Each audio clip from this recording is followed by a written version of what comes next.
Now, this model has predictable characteristics that we can describe based on our earlier studies within the Black-Scholes context. And for example, this model immediately implies that the differential of the log of the interest rate is arithmetic Brownian motion.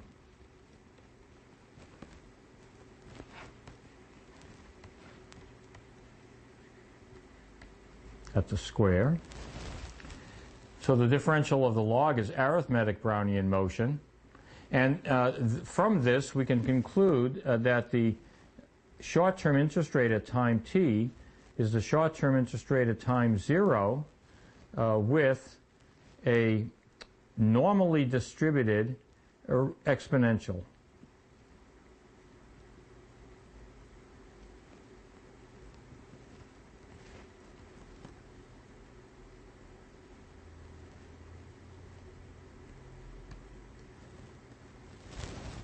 Where z in this notation is a standard normal. So I've pulled the standard deviation of square root of t out of the Brownian process, and now I have a unit normal.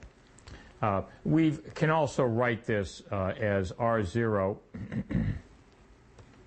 times e to a normal, where we say x has a normal distribution. So R of t is log normally distributed.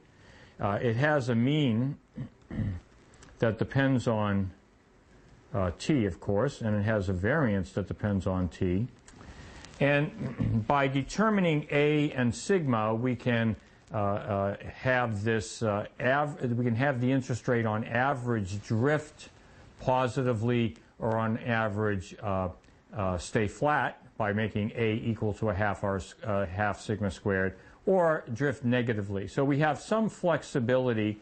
There are advantages to this model that are worth noting.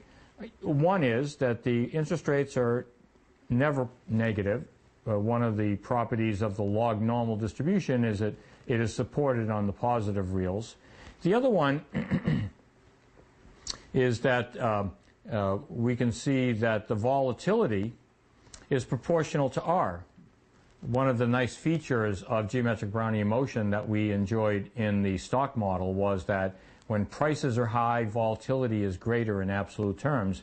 And because of the sigma r coefficient of dz, we have that same observation here. So it has two very nice properties, which is positive interest rates and volatility that's dependent on the level of interest rates. And we have some controls over the mean of the distribution in terms of allowing for drift positively, negatively, or no drift, but we don't really have any way of making this process revert back to some predefined value. To the extent that interest rates are, so to the extent that we set a equal to a half sigma squared, we could make the mean of each of these normal distributions 0, but that's not really equivalent to reversion. It just simply says that in general there'll be a tendency to be near the original rate. The next advancement in this model is the Vasicek. And in the Vasicek model, we've lost, you'll note, from Rendleman-Barter, we've lost the dependency on R of sigma, and this will be a shortcoming noted later.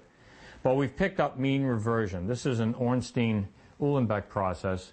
So Vasicek has a nice feature of being the first model to introduce mean reversion explicitly into the stochastic process. And it does have the shortcoming that rates can become negative in this process, and the other shortcoming being that the volatility of rates do not depend on their level.